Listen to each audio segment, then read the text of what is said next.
They broke ground on a quiet Tuesday morning. That's the only reason it slipped under my radar at first. I was in the county offices at dawn, juggling 5 urgent phone calls, all about routine building applications that seemed determined to blow up in the same week. Meanwhile, on my family's estate, an inheritance from my grandfather nestled just outside the city limits, someone marched in with trucks and bulldozers, launching a full-scale construction blitz. By the time I drove home that afternoon, bone-tired and hungry for a hot meal, I spotted the invasive machinery from half a mile away. My jaw dropped at the sight of flashing hazard lights, clouds of upturned dust, and the beams of a huge pavilion rising like an alien structure at the far end of my orchard. At first, I assumed I was hallucinating. Perhaps a neighbor's project had spilled onto my land by mistake. But the sign posted near the half-finished frame quickly demolished that notion. A proud undertaking of Willow Lake HOA members only. In that instant, the rage flared in my gut, so swift and tangible that I nearly floored the gas. But I forced myself to keep it together. I had to see for myself. I parked near the orchard's edge, a swath of battered grass under my tires. The orchard used to be my sanctuary. Rows of apple trees blossoming in spring, a scattering of wildflowers along the borders. My father taught me how to graft seedlings there when I was 12, coaxing new life from old roots. To see the orchard's northern stretch ripped up and replaced with piles of lumber, fresh concrete footings, and the skeleton of a massive wooden pavilion nearly made me choke on my fury. Workers in neon vests scurried about, wrestling with huge beams, calling instructions that vanished under the growl of generators. In the midst of it all, I saw the glint of polished shoes stepping down from a fancy black SUV. Someone in a tailored suit, scanning the chaos with an air of smug satisfaction. That must be the project lead, or so I guessed, because she moved with the confidence of someone who believed she had every right to be there. I marched forward, dust swirling around my boots, ignoring the startled glances from a few workers. One tried to wave me off, but I brushed him aside with a glare. The woman in the suit turned, arching an eyebrow at my approach. Her expression was coolly polite, as if anticipating a small nuisance. "Can I help you?" she said, her voice slicing through the engine noise, crisp and condescending. I forced my voice steady. "I own this property," I said, each syllable laced with the anger I struggled to contain. "Who gave you permission to build a pavilion on my estate?" She offered a practiced smile, flipping open a leather binder she clutched. "I'm Rebecca Hayes," she declared, "president of Willow Lake HOA. We're establishing a grand pavilion for our community gatherings. We have every right. The land is included in our association's expansion plan." My mouth went dry with astonishment at her nerve. "Expansion plan?" I managed, voice threatening to crack. "This land has never been sold. I've never granted an easement. You're trespassing." Her smile remained fixed, a glint of challenge flickering in her eyes. "If you have concerns, I suggest you consult your county's records. We have our official documents and a nice chat with certain local board members who green-lighted the project. Construction is well underway, so if there's a misunderstanding, speak to our legal team. But we're not stopping." I inhaled slow, steadying my pulse. The gall of it. To stand on my orchard and dismiss me like an ignorant bystander. I considered revealing who I truly was, the newly appointed chief of zoning for the entire county, the official who signs off on everything from backyard sheds to major developments. But I held my tongue. Part of me wanted to watch her face twist when she realized the power I wielded. Another part of me knew I had to gather facts first. Let Miss Hayes think she'd crushed me. Let her believe I was just some outraged landowner with no recourse. Soon enough, she'd learn the truth. Ignoring the pounding in my chest, I turned on my heel, leaving Miss Hayes in a swirl of dust. Her parting words, "We'll be done by next month if the weather holds," rang in my ears. The nerve. I left the orchard behind, boot prints embedded in fresh tire ruts, my mind already whirling with plans to shut this entire operation down. Normally, HOAs do not intrude so blatantly, but Ms. Hayes apparently believed her connections would override any protest, that some backdoor handshake with minor officials made her unstoppable. She had no clue she was building her massive pavilion on the property of a man who had final say over every permit in the county. The moment I got home, I dialed up my deputy Samantha Gill, who'd served as zoning enforcement officer for years and had an encyclopedic knowledge of local regulations. "Sam," I barked into the phone, "did you sign off on any major recreational structure for Willow Lake HOA near my orchard? Because there's an entire pavilion half built on my land." Her shocked expletive told me enough. "No," she replied, voice taut. "Nobody submitted anything for that area. I handle the big projects personally. If something was filed, I'd know." My frustration mounted. "So they're forging ahead with zero paperwork. I want every record you can find regarding Willow Lake expansions. Earmark them for a potential cease and desist. This is bigger than a small code violation." Sam promised to start digging. All night I wrestled with anger and concern. My father's orchard was precious to me for reasons beyond nostalgic ties. Those trees included rare heirloom varieties, some half a century old, plus a delicate ecosystem around them. If Ms. Hayes' expansion cleared more ground, we'd lose irreplaceable species. Worse, they might pollute the small creek running behind the orchard that fed neighboring farmland. Furious visions danced through my head. Miss Hayes, smirking, bulldozers ripping out orchard trees, unstoppable arrogance carried by a wave of shady deals. But she hadn't accounted for my authority as chief of zoning, recognized across local boards. If they defied me, I could impose crippling fines, even command a forced teardown. The next day, Sam reported that nothing in the official record authorized a pavilion on my land.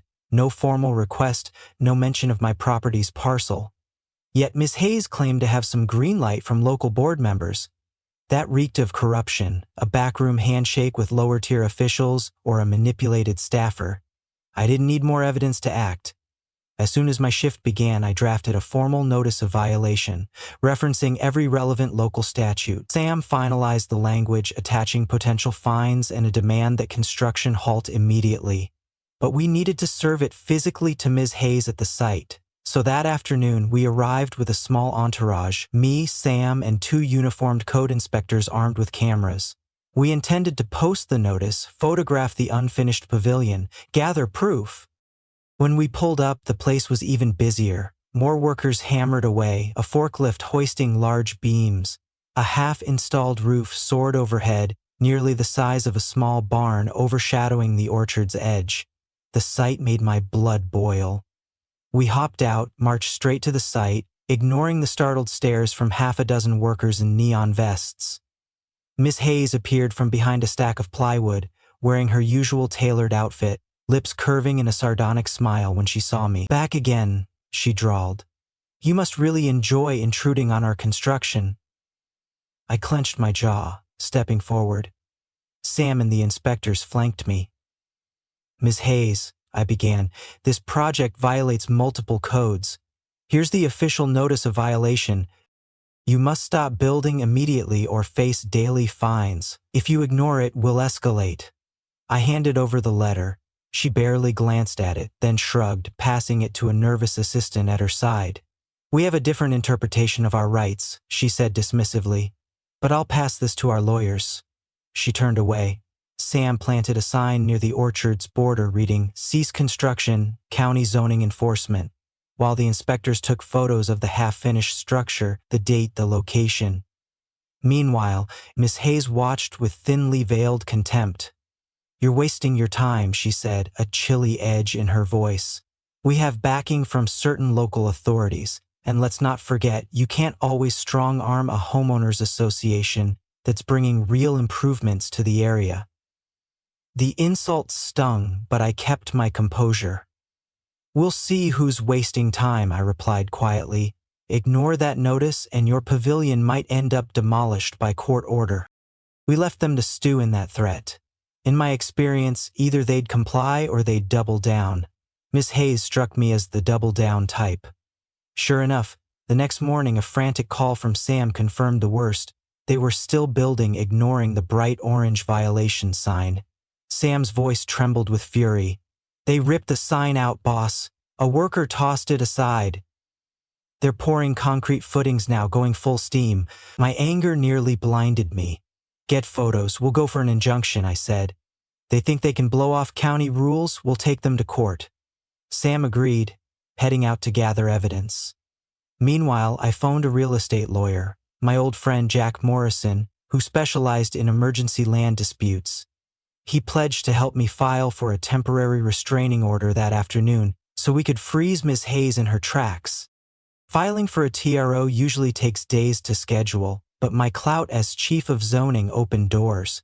The judge recognized the gravity, a large-scale structure on private land, no permits, and active defiance of official notices. She slotted us in for an immediate hearing the next day. Ms. Hayes received the summons, but rumor said she laughed about it, telling her staff, "We'll keep building until they physically drag us out." Her arrogance was breathtaking, but she had no idea I was about to do exactly that if needed. At the hearing, Ms. Hayes swept in wearing a crisp blazer, exuding the polished confidence I'd grown to despise. Her lawyer, a silver-haired man reeking of corporate spin, tried to claim they had oral consent from minor officials, that the county knew about this project. But the judge wanted real documents, official stamps, which they couldn't produce. Sam and I laid out photographic evidence, copies of my father's deed showing the orchard as private land, plus the complete absence of any legitimate permit requests. Miss Hayes leaned back in her seat, arms folded, jaw tight. She must have realized the judge saw through her story. By the end, the judge granted us a TRO, forbidding further construction or material deliveries until a full hearing determined property rights. Ms. Hayes was instructed that ignoring this court order would result in contempt charges, carrying steep fines or even jail time. I half expected Ms. Hayes to finally back off, but that afternoon Sam drove by to confirm compliance and found trucks delivering even more lumber. My phone practically vibrated with rage as Sam described how Miss Hayes personally directed the foreman to keep working, ignoring the TRO. She claimed they had bigger backing, and that some paper pushers' rules wouldn't stop them. That did it. I marched into the district courthouse again, brandishing new photos. The judge, exasperated, threatened immediate fines of $10,000 per day if Miss Hayes didn't stand down. Her lawyer tried to stall, insisting they needed time to review, but the judge was done humoring them.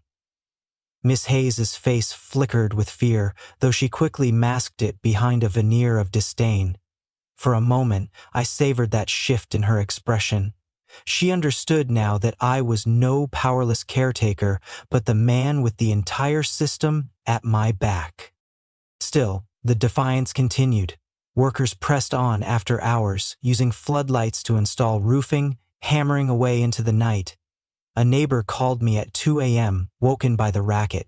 Another neighbor snapped videos of the secretive activity. The judge's daily fines piled up, but Miss Hayes seemed unconcerned. Presumably flush with HOA funds or private investors, she played a game of high-stakes chicken, betting that if the pavilion was near completion, the county might relent, or that she could strong-arm a settlement. She hadn't realized I'd relish an excuse to forcibly demolish an illegal build, especially one bulldozing my orchard. If it came to that, I'd bring the entire county's enforcement squad, plus the local police, to tear that pavilion down. The orchard might sustain more damage, but at least we'd see Miss Hayes's hubris crumble under a backhoe. As the tension escalated, local media picked up the story. HOA versus county zoning chief, massive pavilion sparks scandal.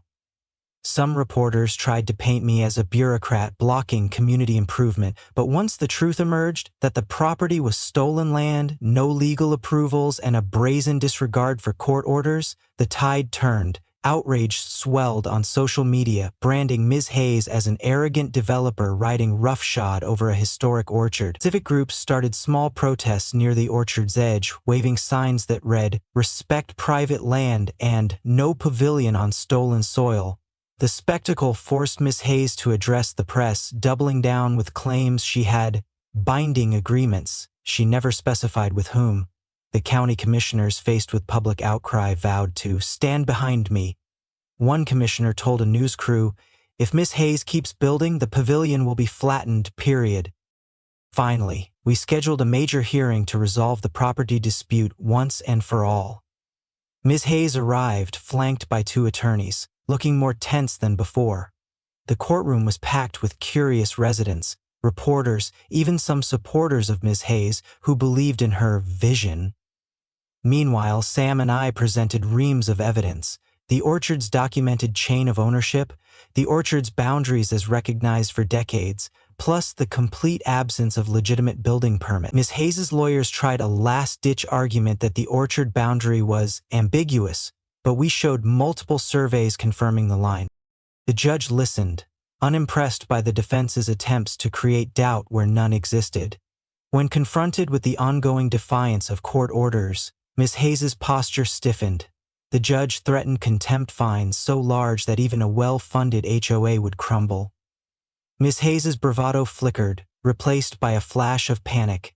She stammered that she'd evaluate compliance. The judge gave her 72 hours to remove the construction voluntarily or face forced removal by county enforcement. The tension in the courtroom crackled. Ms. Hayes left without meeting my eyes. For a moment, I allowed myself a small smile. We had her cornered at last. But Ms. Hayes was not known for giving up easily. On day 2, my inspectors discovered a new flurry of activity: extra equipment, an army of workers rushing to complete the pavilion's roof and interior. It was pure madness. Ms. Hayes must have believed that if the pavilion stood finished and the public used it, the court might hesitate to tear it down. That assumption would cost her dearly. The moment we got word of the continued building, Sam raced over with sheriff's deputies in tow. The workers fled at the first sight of uniforms. Miss Hayes was nowhere to be seen, apparently avoiding the scene. The deputies documented everything, passing the evidence to me for final action.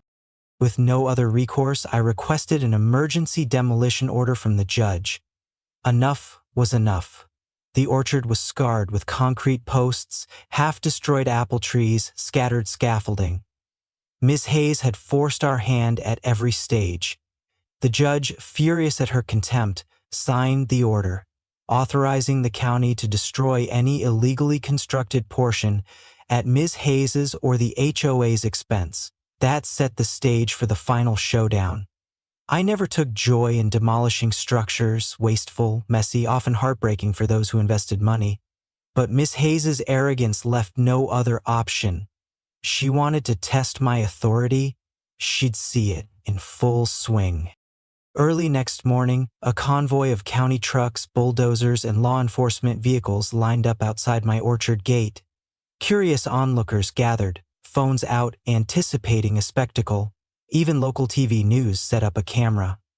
My mother watched from a distance, sorrow etched on her face for the orchard's ruined section. I stood at the forefront, heart pounding with a strange mix of anger and grim determination. Miss Hayes, wearing a tailored jacket and looking haggard, confronted me near the orchard's boundary, flanked by a few HOA loyalists. She glared, tears bright in her eyes, voice cracking with fury. "This is insane," she spat. "We spent a fortune. People counted on this pavilion. You can't just tear it down." I stared her down, my voice calm but cold.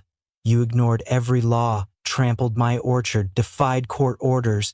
The time for negotiation is over." She cursed under her breath, turning away as the bulldozers rumbled to life. The scene that followed was both dramatic and, in some twisted sense, vindicating. The enormous wooden beams that formed the pavilion's spine were torn apart by roaring machines, sending sawdust and debris flying. Workers who once hammered nails now stood aside, helpless to stop the unstoppable metal jaws. Onlookers gasped, some even cried out in dismay.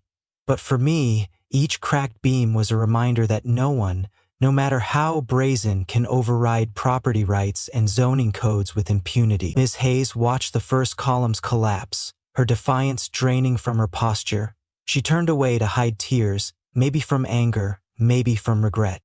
Within hours, the once imposing pavilion lay in splintered heaps. The orchard itself looked battered, the grass churned into muddy tracks, a few orchard trees uprooted or severed. My heart squeezed at the sight of my father's orchard so badly scarred. but at least the building itself was gone. Ms. Hayes faced crippling fines for the cleanup and faced potential jail time for repeated contempt. My staff began planning a replanting effort, determined to restore the orchard as best we could. In the aftermath, the county commissioners denounced Ms. Hayes' behavior. The HOA membership, outraged at the fiasco, demanded her resignation as president.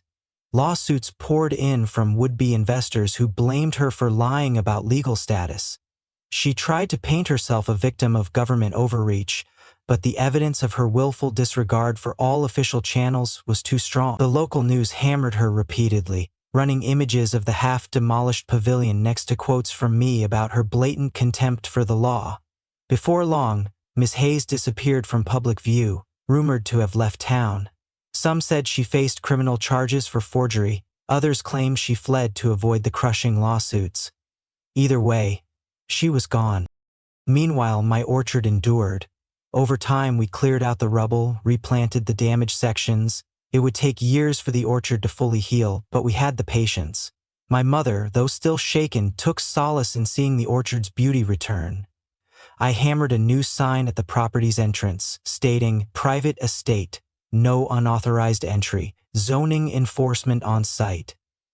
It felt a bit dramatic, but after Ms. Hayes' stunt, I wanted no illusions about who was in charge. Word spread across the county that messing with my family's property was a fool's errand, not just because I was the rightful owner, but because I was the chief of zoning, the man who controlled every building permit and code enforcement. If Miss Hayes had known that from the start, maybe she'd have tried a different approach, or simply left my orchard alone. Occasionally people ask if I regret demolishing the pavilion. I regret that Ms. Hayes forced us down that path. She tested the law, gambled, she could steamroll me. She discovered too late that I hold more power than a typical landowner. The power to freeze projects, levy fines, and ultimately tear down illegal builds. Some might call me ruthless for using that power, but I see it as justice, ensuring that no arrogant developer or HOA can trample private estates, ignore court rulings, and expect to profit. My orchard stands as proof that in this corner of America, the law defends what's rightfully yours, especially if you're willing to fight for it. Sometimes at dusk, I stroll the orchard's edges, pausing where the pavilion once towered. A few stumps of concrete remain, a silent testament to Miss Hayes' downfall. The orchard feels quieter now, the hum of nature returning, birds nesting in the regrowing branches. I like to think my father, if he were still alive, would nod in approval. He taught me that land is more than just soil, it's heritage, memory, something you safeguard even if others see profit. Ms. Hayes tried to claim it for her grand pavilion. She never expected the mild-mannered orchard guy was actually the county's top zoning official, a powerful figure who wields unstoppable influence. She found out the hard way. If any new interloper tries a similar trick, I'll be ready, as always. Because while building something is easy if you ignore rules, tearing it down is even easier when the entire zoning apparatus stands behind me. That's the final lesson Ms. Hayes learned, at great cost. If you build a massive pavilion on my family's estate, ignoring every regulation, you're about to regret everything.